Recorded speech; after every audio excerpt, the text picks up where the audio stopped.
Boa noite, Felipe. Natália Brasil, Damas do Esporte. Desde que o Flamengo, em 2019, né, foi aquele sucesso todo, na maioria dos programas esportivos sempre há uma comparação usando o Flamengo de 2019 como uma referência, né? Foi assim com o Atlético Mineiro, Palmeiras, o próprio Botafogo passou por isso.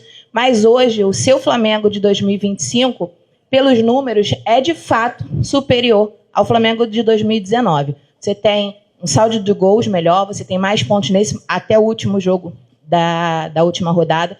Você tinha mais saldo de gols, mais pontos nesse mesmo momento da temporada. Eu queria saber se você acha que o seu Flamengo atingiu a maturidade ou se ainda tem a evoluir. Queria que você falasse um pouquinho sobre a sua visão do time nesse momento da temporada.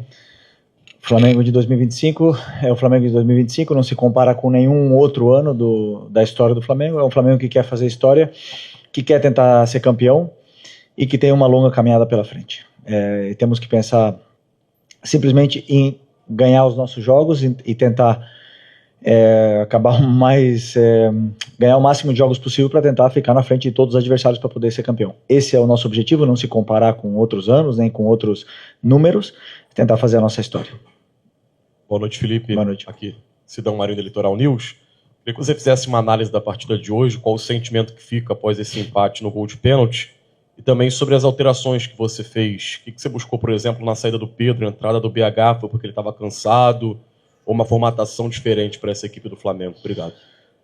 Não, o jogo de hoje foi um jogo onde fomos muito superiores.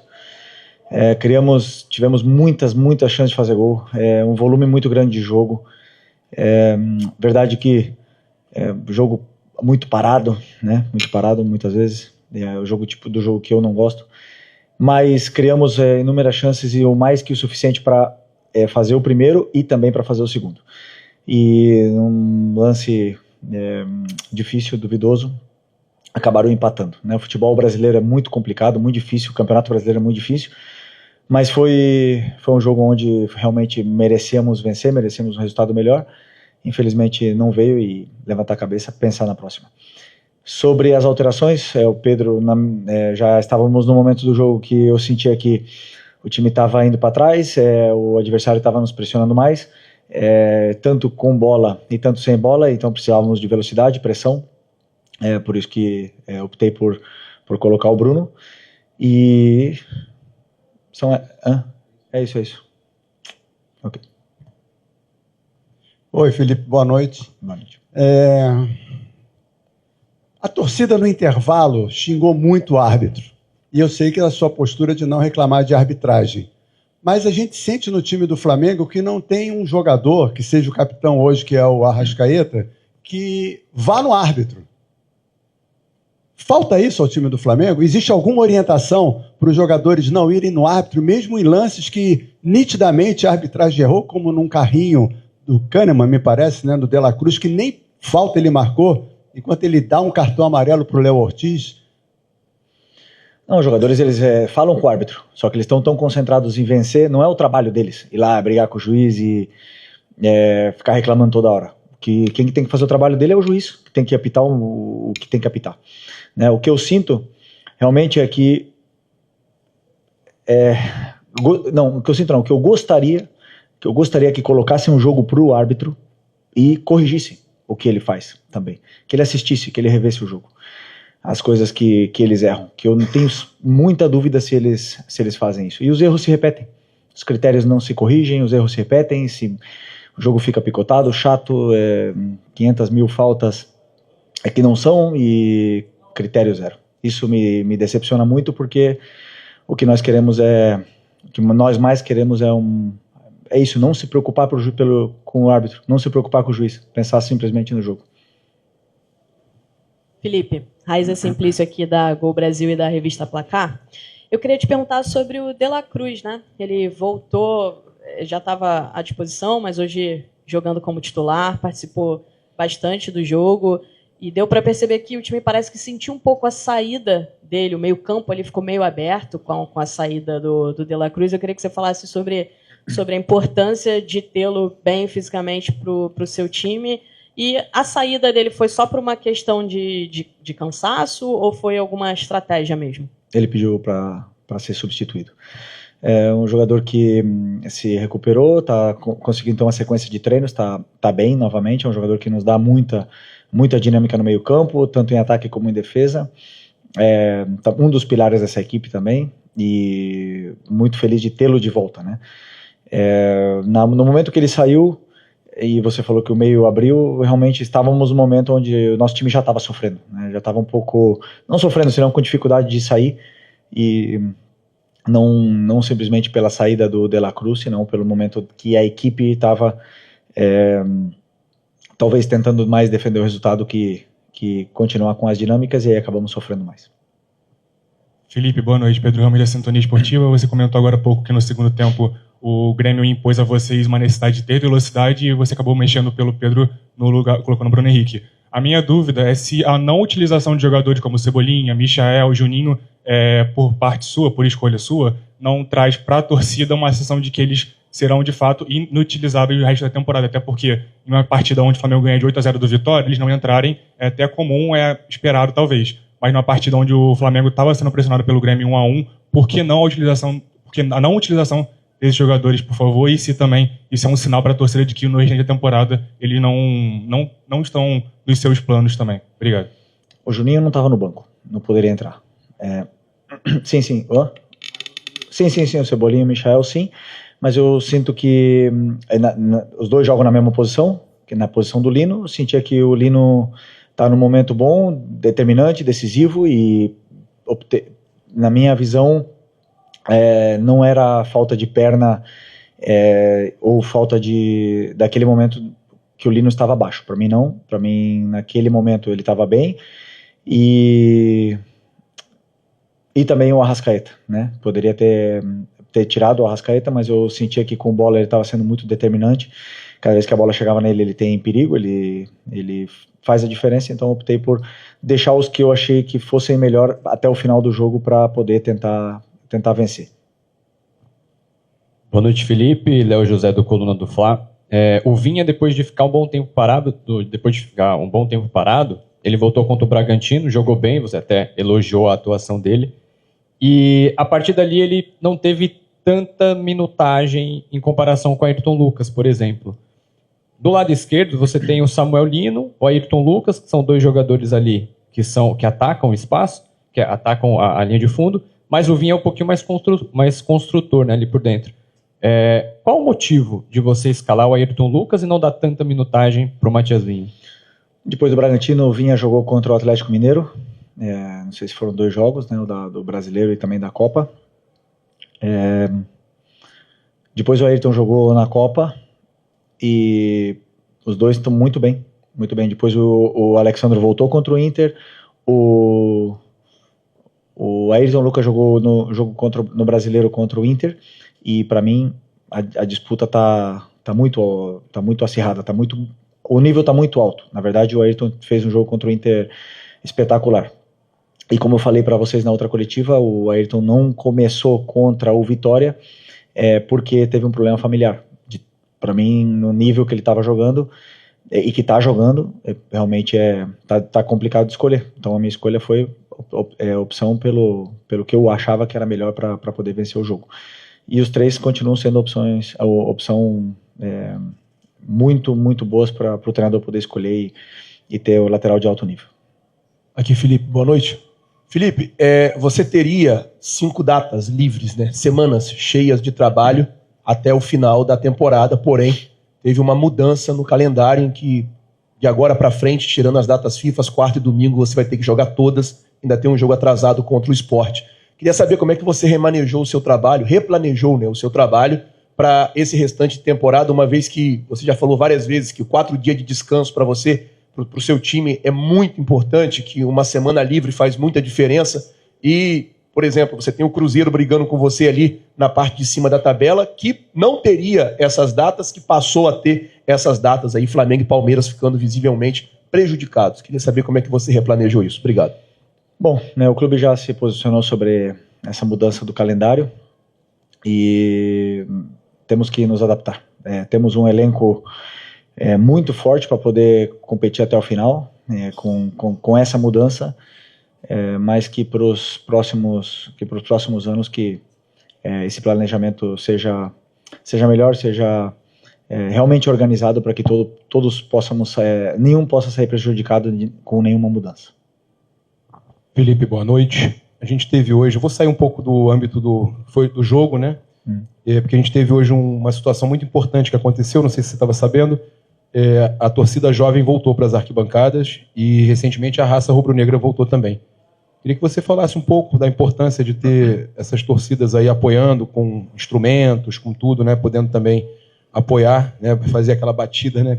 Junto com o time. Como é que você vê esse retorno das organizadas do Flamengo, e inclusive nessa reta final aí de temporada? Bom, é importante que o Maracanã esteja sempre lotado, que a torcida entenda que precisamos deles, precisamos do apoio, que a torcida nos empurre junto, porque não vai ser fácil, esse Campeonato Brasileiro não é fácil. Depois de uma goleada, já conhecemos bem o que é o Flamengo, né? E depois das derrotas também.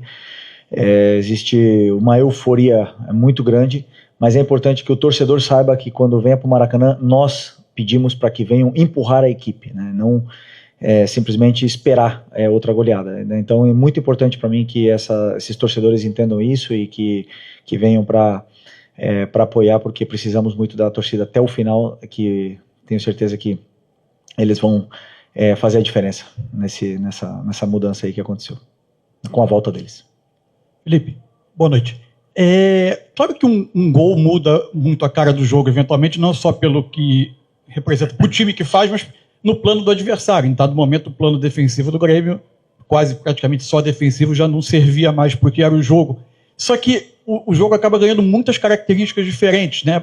Como é se reprogramar dentro de campo para jogos diferentes que existem dentro de um jogo? Por exemplo, era o tempo todo o jogador do Flamengo, provavelmente sabendo que era um jogo que ele retomava a posse de bola, enfrentava uma defesa fechada, um adversário que saía de trás mais com bola longa, saltando a pressão do Flamengo, e de repente o adversário está tentando ficar um pouco mais com a bola, com o Cristaldo, com o Pavão, com o Aravena, tentando ficar um pouco mais com a bola, e aí você precisa tentar pressionar. A sua saída de bola, que não era pressionada, de repente passa a ser pressionada desde o tiro de meta.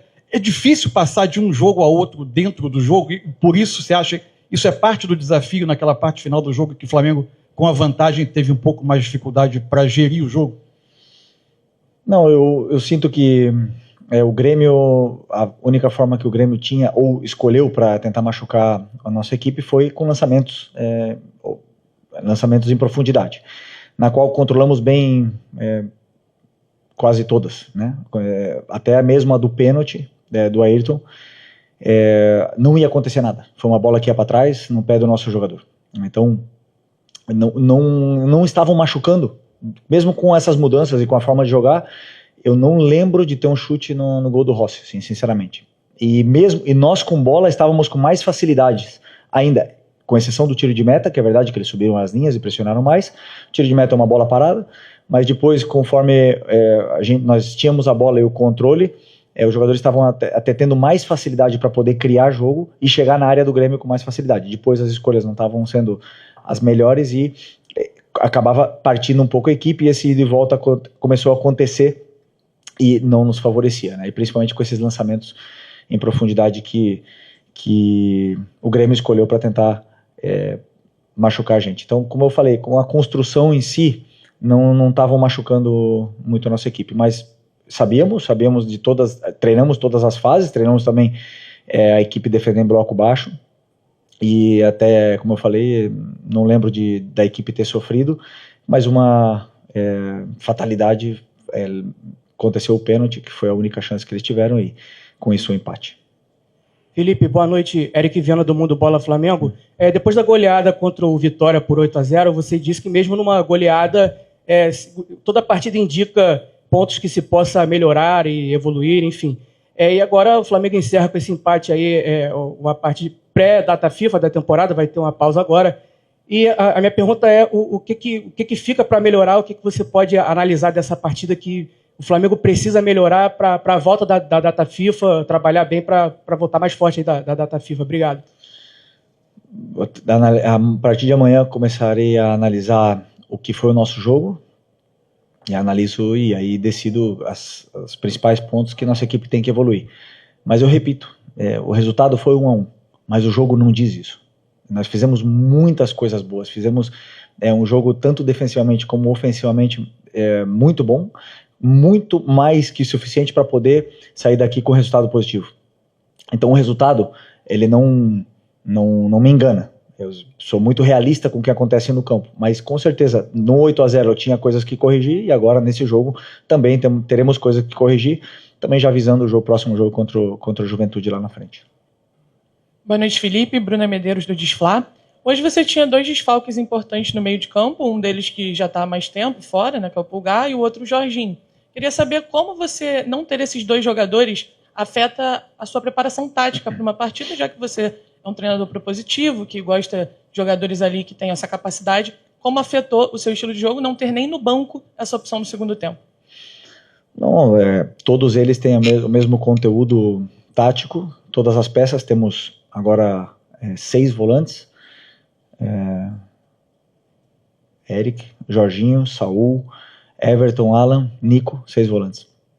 Todos eles têm o mesmo conteúdo, né? Então todos eles têm características diferentes e têm formas de aplicar esse conteúdo que é passado de forma diferente. E eu escolho sempre o que eu acredito que é melhor para a equipe. Claro que já falei para vocês outras vezes que o Eric é um pilar e estamos todos querendo e desejando que ele volte.